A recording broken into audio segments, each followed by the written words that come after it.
So here we are back for another installment of my monthly What Is On My Desk update.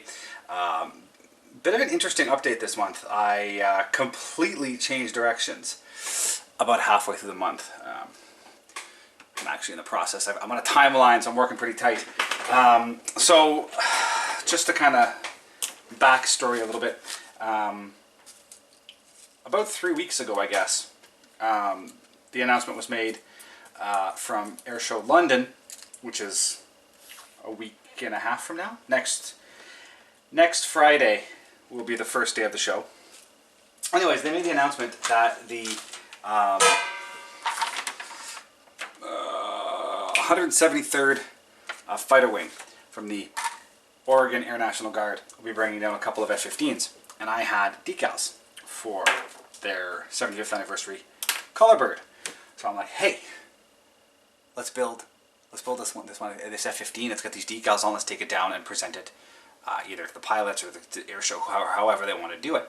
So I kind of got into this rush to get things done ASAP in order to present the model. Unbeknownst to me, after starting the process and doing some research, that particular airframe has been repainted since it was first painted up. So the actual aircraft I'm building will not be on site, but I'm still going to finish it and bring it down and see if or what they want to do with it. So we'll deal with that. Now the model itself, it's the old monogram F-15E. It was actually built by a buddy of mine in high school. He built a bunch of models, the B-1, F-16, F-15, F-18, Harrier, F-117. Built them all up relatively crudely, but he built them, he put them on display, hung them in his room, all that kind of fun stuff. And then as he got older, he kind of realized he had no use for them, and he sold me his entire collection for like something ridiculous. Like I think it was $20 for the entire box just to get rid of it. He was going to chuck them, and he offered them to me for a little bit of money, and I took the bait and bought it. I've since sold the B1 to somebody for $80. A little bit of work involved in it, but it was $80 in my pocket. And the rest I had planned to eventually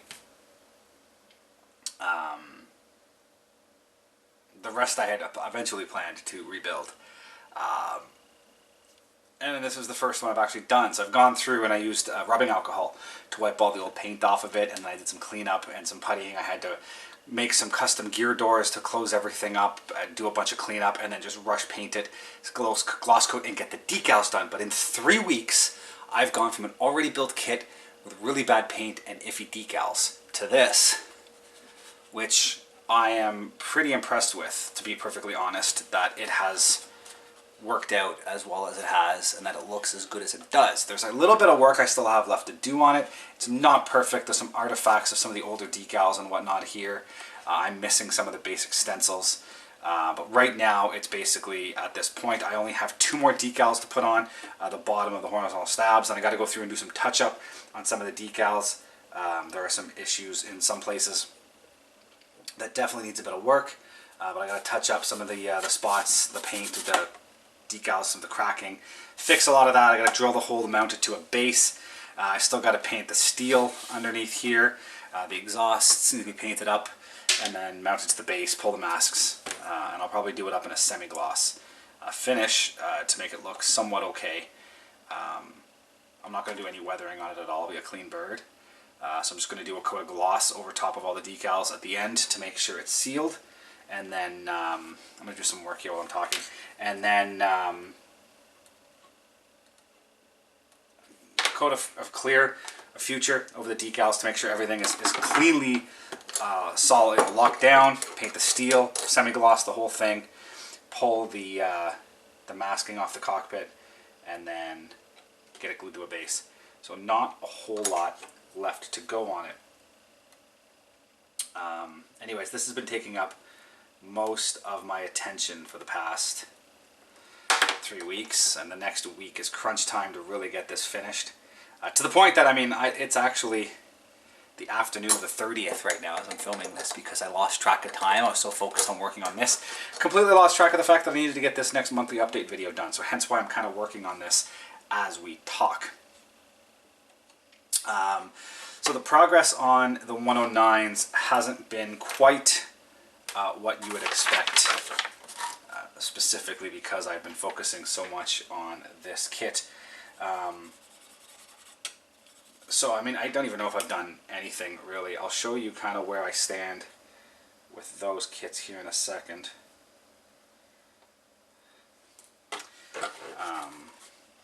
I mean, I guess as a quick review, these decals, they're by Warbird Decals. I'd never used Warbird decals before. Really nice decals. My only complaint, if I had to have one, is they're very large. There's lots of tiny pieces. It's, instead of having one large carrier film, they've broken up the carrier film and made small little kind of, especially in the tips of the feathers, long skinny pieces. And the carrier film is so thin that they are very brittle, and I'm ripping and cracking the decals a lot, and that's where you're getting these rips and cracks in here as they shrink. As the decal solution settles, they then shrink up, and it's cracking and pulling apart because the decal film itself is just so thin. So it's very difficult to get the decal down and move it around without tearing and ripping. So that would be my only complaint. I mean, at the end of the day, the thin carrier film is a good thing because it keeps, it allows this decal setter to really allow these decals to settle down nice and flat and blend. It's just they're so large that with such a thin carrier film, it's very, very difficult to get everything on, especially around some of these compound curves, and not crack and shrink and break and do a bunch of other nonsense. So it's just, they're too good. But anyways, very happy with this as it stands. So that is where my progress has been spent over the past little while. And also, if you haven't noticed, the intro to this is a little different. I'm not shooting a standard intro because I don't have time to shoot a standard intro. I am on a time crunch, as I mentioned. So quickly while I'm here, 190E from Tamiya. Wings are glued onto the fuselage. I've got a lot of the fuselage cleaned up, and I was doing a little bit of puttying along the wing roots and the seams here to get that cleaned up a little bit. At this point, it's pretty much ready.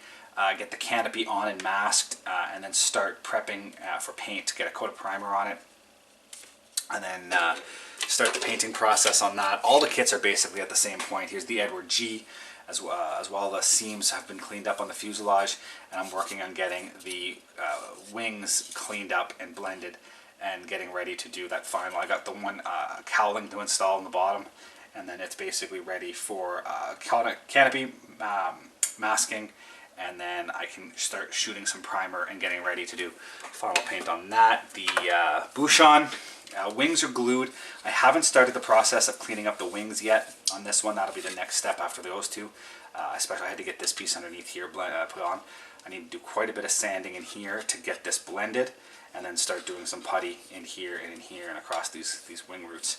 Get that blended and nice, and then we'll be at the same point with that. Same with the Avia. I haven't done any of the work around here. I got all of these inner corners in here. I need to give a quick sanding, knock down the high points, and then get some putty installed across all of that, and get ready for a coat of primer.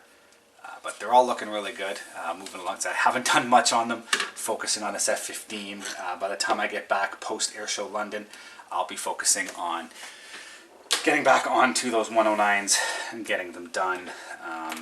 That being said, I do have one new kit to show you. It's actually a bit of a meal deal.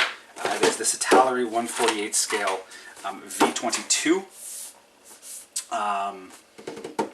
I actually bought this from Dave Roof, the gentleman who owns Flying Leathernecks decals.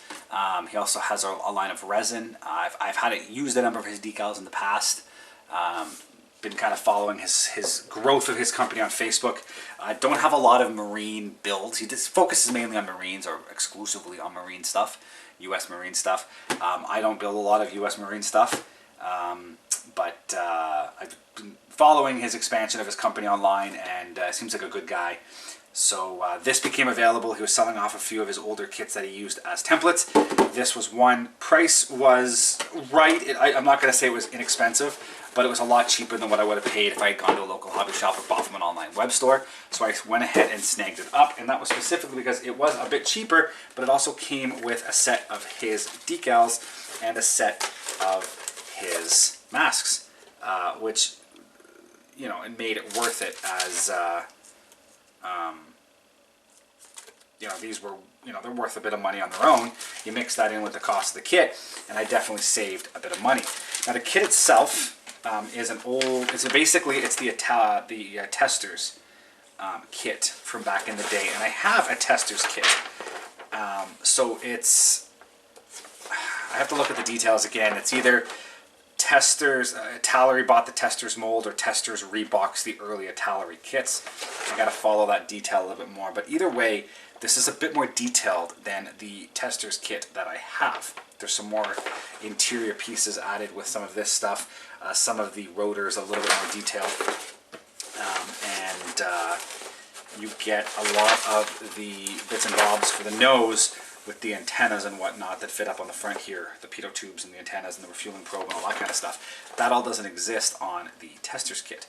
So it gives me a little bit of extra options on that. I'm not going to go too far into this. Eventually I probably will do a full review of this and the Testers kit together to show you kind of the differences between the two of them, what was added to the kit for Testers over the, for Tallery over the Testers kit.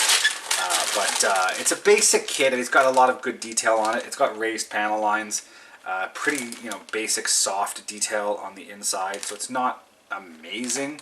It's also not horrible. So with enough work and a bit of effort, this will definitely turn out looking good. So very excited. I might end up offloading the Testers kit. I might build them together and do something as a what if with the Testers kit. I'm not entirely sure yet what I plan on doing, but this is a nice set of decals here. It comes with a couple of different markings. I think there's 5 different units. A couple of them do have sort of a color bird look to them.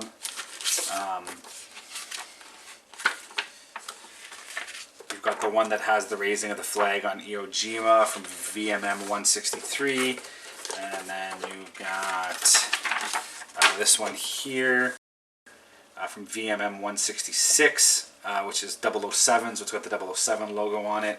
Here's one from VMM 266, and it's got, I'm not sure who's on the inside, but it's got the American flag on the tail with some extra characters on it. And then there's another one here from 261, VMM 261, also with the American flag and the Don't Tread on Me logo. And then there's this full color one with the from VMM 764. And I have this one, which the coin I have from the V22 unit, but it doesn't seem like that one is included. Unfortunately, otherwise I would have done that one. But anyways, so it gives you those options. So it's some, you know, options that you don't see on other decals. I also have a different one from his tilt rotor Tenerife or something like that. An older set of his V22 decals that I bought for the Testers one, so I might end up doing them both up at some point. I don't know yet. I haven't got that far. It's just this had a lot less work involved in it over the Testers one, so we'll deal with that when I get to it. But that's really the only new. Like I said, I'm not going to go too far. I don't have a lot of time. I just want to get this video kind of wrapped up so that something has come out on time. That being said, going forward, I haven't even started working on the next installment of my RCAF unit video. I'm not sure if I will have time. Like I said, next weekend, not this weekend coming, but the weekend after, the 10th and 11th, is Airshow London, and I'll be heading down on Thursday, coming back on Sunday, so I'll be at the airport Friday, Saturday for the airshow itself, and I'll try to get as much content as I can, and then get some videos up. And then the weekend after that, the 17th and 18th, is the air show here in Gatineau, and I'm over there both days as well. So I'm not going to have a lot of free time to sit down and work on an RCAF video. So this might be the one month I don't have an RCAF video. It's just crunch time with a lot of other things. But if I don't get it done, I will definitely be stepping up and getting that done down the road. October will definitely be back on. But that being said, keep an eye out. I will have some content. I've already started the time lapse of that F15 video as I'm poking around, as I'm waiting for decals to settle in the water. I've been sitting down and poking away at that, so I might have that for you in the middle of September. We'll see how that goes time-wise. I've still got the whole model shelf to go through as well. So it's not like there'll be a lack of content. It just might not be the standard release schedule. So that being said, I think I'm going to wrap the video up here. Like I said, I want to get this video edited and get this thing up online so that it's ready to go, so you guys actually get to watch it on the 1st of September on schedule. So I'm going to wrap it up. Keep an eye out for content, and as always, thank you for watching. We'll see you next time. Thank you for watching, guys, and as always, if you are interested in any of the content you see, you can access my website at www.seans-aviation.com. You can see all the latest pictures of aircraft and museums and the build logs of all of my current models and past models on that site. And if you're interested in any of this content, please click the subscribe button here on YouTube to follow more. Thank you very much, and see you guys next time.